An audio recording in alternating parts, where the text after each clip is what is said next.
Boa noite a todos.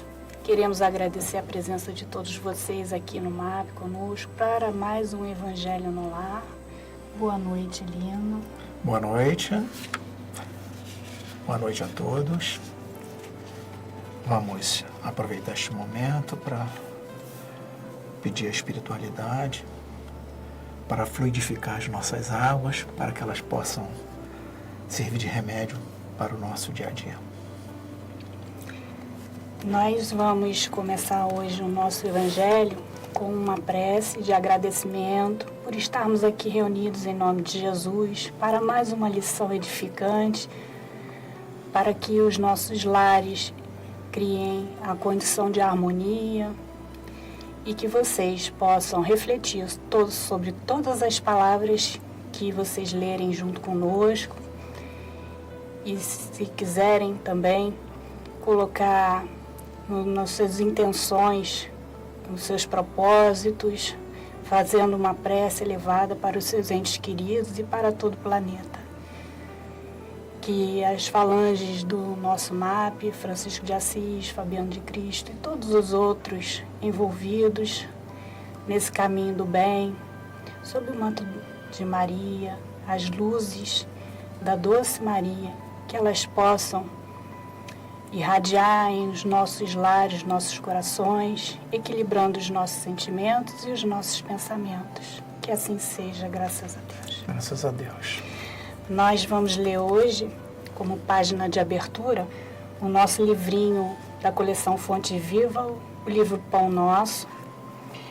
É uma psicografia de Francisco Cândido Xavier, pelo Espírito de Emmanuel, e a nossa lição de hoje é de número 180, intitulada Crê e Segue.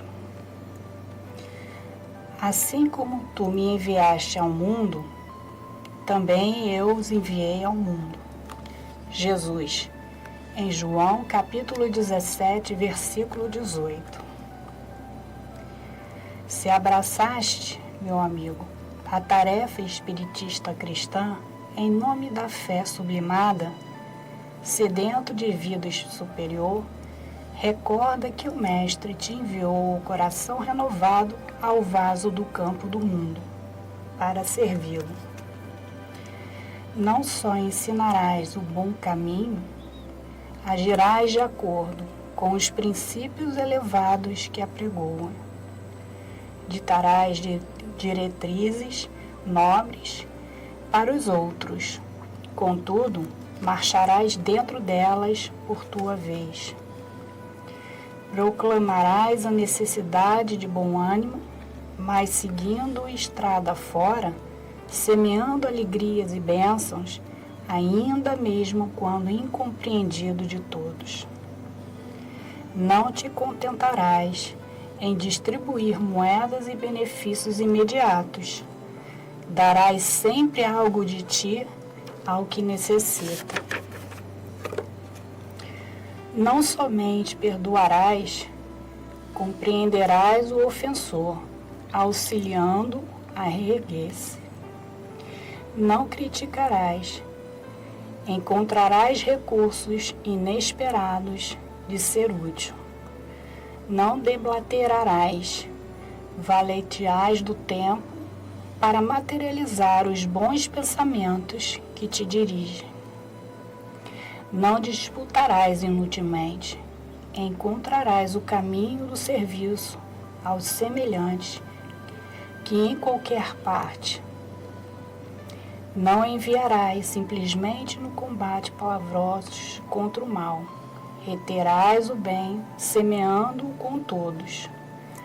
Não contenderás, descobrirás a luz do amor para fazê-la brilhar em teu coração até o sacrifício.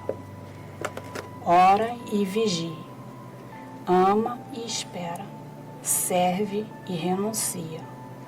Se não te dispõe a aproveitar a lição do Mestre Divino, afeiçoando a própria vida aos seus ensinamentos, a tua fé terá sido vã.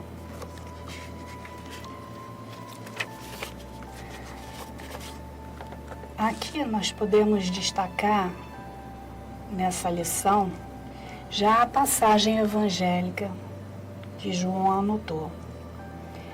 Qual seria o contexto quando ele anotou: assim como tu me enviaste ao mundo, também eu os enviei ao mundo.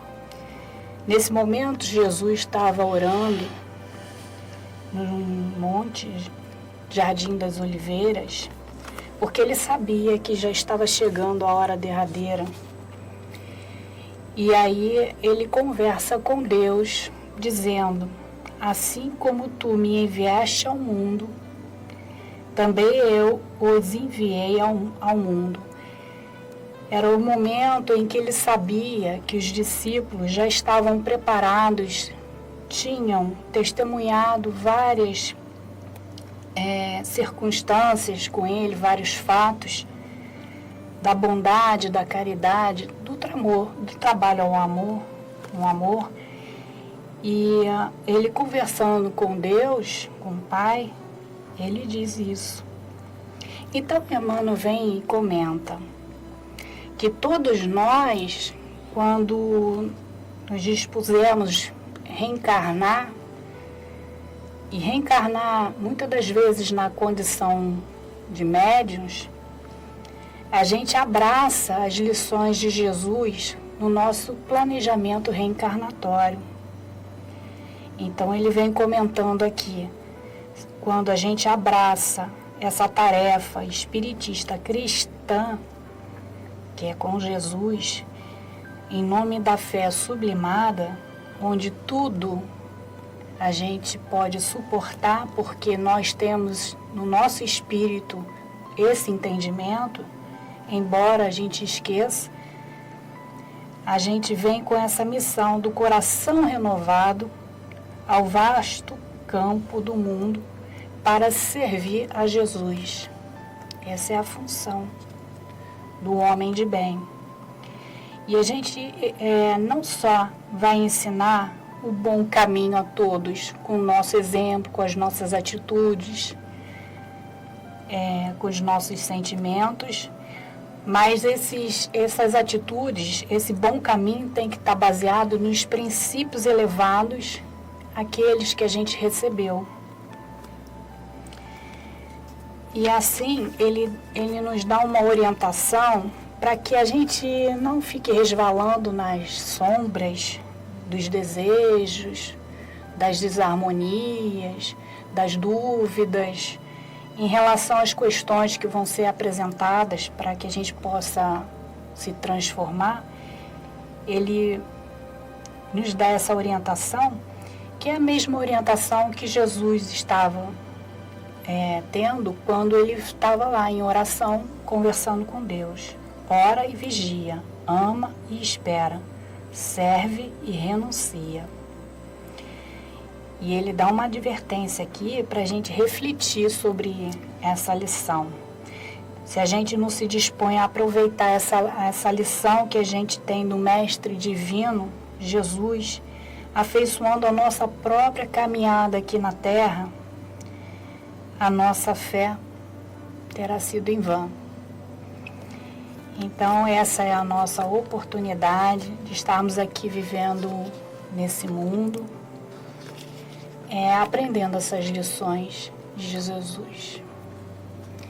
Que Maria Santíssima possa abençoar os nossos lares, que ela possa iluminar os nossos sentimentos com a sua doçura, o seu compromisso de coragem, de receber em seu ventre Jesus, que trouxe essas lições para nós aqui no mundo. Que assim seja, graças a Deus. Assim que você estava lendo, eu estava tendo uma percepção dessa mensagem, que ela é uma mescla, né, dos ensinamentos do Cristo com as leis divinas, né? Então a espiritualidade está sempre preocupada, tá, que nós consigamos absorver todo esse ensinamento do Cristo, né, e as leis divinas. Porque isso foi uma mensagem de Emmanuel em 1950, muitos anos após, né, o nosso mestre ter chegado até nós.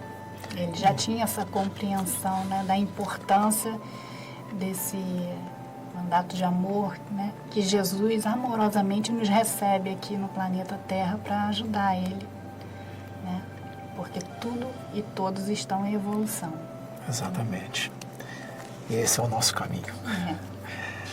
Bom, gente, dando continuidade ao nosso Evangelho no Lar, hoje nós vamos ler do Evangelho segundo o Espiritismo, tá? O capítulo 26, dai gratuitamente o que gratuitamente recebestes. Tá? Mediunidade gratuita. Item 10. A mediunidade é coisa santa, que deve ser praticada santamente, religiosamente. Se é um gênero de mediunidade que requeira essa condição, de modo ainda mais absoluto, é a mediunidade curadora. O médico dá o fruto de seus estudos, feitos, muitas vezes, à custa de sacrifícios penosos. O magnetizador dá o seu próprio fluido, por vezes até a sua saúde. Podem pôr despreço. O médium curador transmite o fluido salutar dos bons espíritos. Não tem o direito de vendê-lo. Jesus e os apóstolos, ainda que pobres, nada cobravam pelas curas que operavam. Que aquele, pois, que não tem do que viver, procure recursos em qualquer parte, menos na mediunidade. E que apenas lhe consagre, se assim for preciso. Senão, o tempo de que materialmente possa dispor. Os espíritos lhe levarão em conta o seu sacrifício e o seu devotamento, enquanto se afastam daqueles que esperam fazer da mediunidade um meio para alcançar melhores condições. Bom, dentre todos esses elementos que Deus deu para todos nós, está a mediunidade. Esse dom é um dom especial que Jesus colocou para todos nós. Para quê? Para que possamos, é um facilitador para que possamos ajudar o próximo, através da cura, através do passe. E dentro da mediunidade existem vários elementos que a gente pode colocar. Muitas vezes passamos despercebidos, tá, sobre que magnetismo é esse que Jesus já aplicava naquela época. Procuremos observar que nós temos trilhões de moléculas no nosso organismo, tá, imantadas. Às vezes a gente costuma dizer que nós somos de ferro, mas nós somos mesmo. Tá?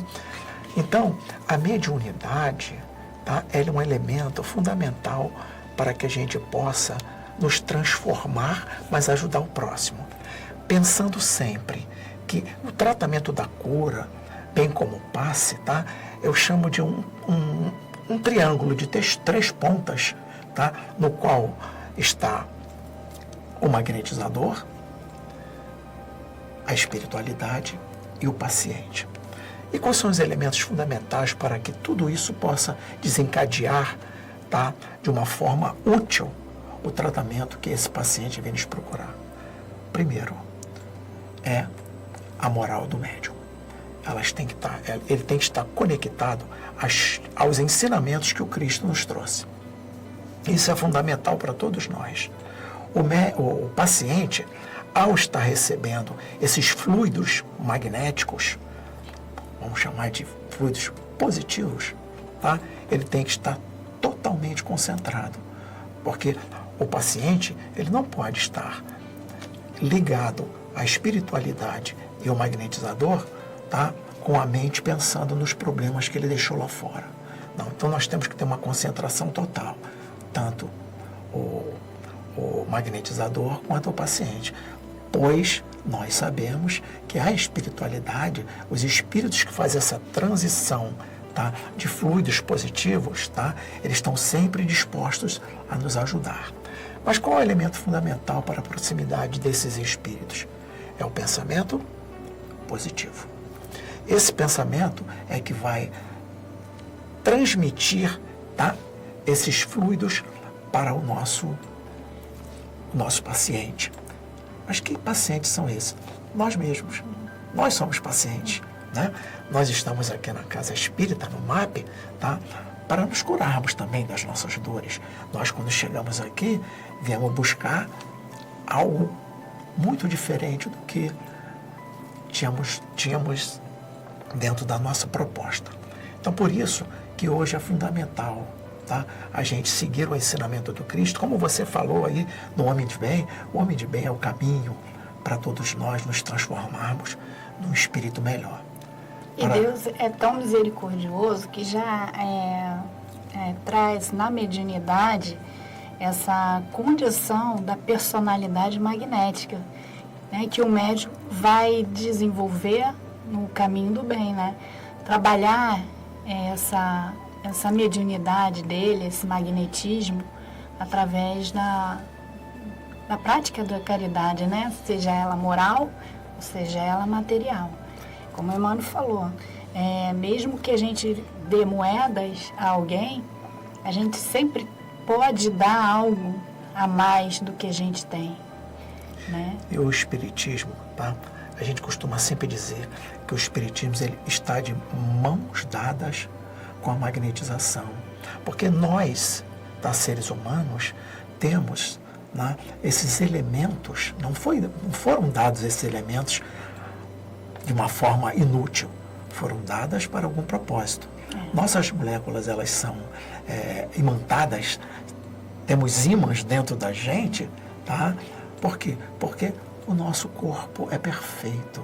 Nós é que estragamos, mas ele é perfeito. E a força do pensamento, dessa vontade de querer, né, fazer o bem, ela é impregnada, né, nessa corrente que propicia, né, como Jesus fazia as curas. E quem vai receber também? Se colocar num padrão de elevação, de receber o que Deus, né?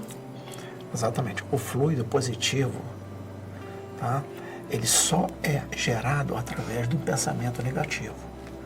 Pensamento positivo, desculpa. Então, o pensamento positivo, tá?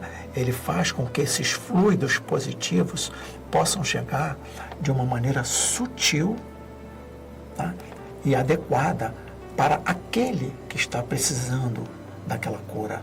Às vezes a gente fala da cura e a espiritualidade sabe, exatamente. A espiritualidade sabe. Por isso que as outras duas pontas, como eu falo, tem que estar preparada para esse entendimento, que a espiritualidade sabe exatamente as necessidades daquele triângulo. Uma é querer fazer o bem, que é o magnetizador, né? Querer fazer o bem, né? E o outro é querer se transformar através do que ele vai receber e vai entender, né, que a fé dele, elevada, permitiu que ele continuasse naquela caminhada. E a espiritualidade, ela procura exatamente aquele médium que está em condições de transferir esses fluidos.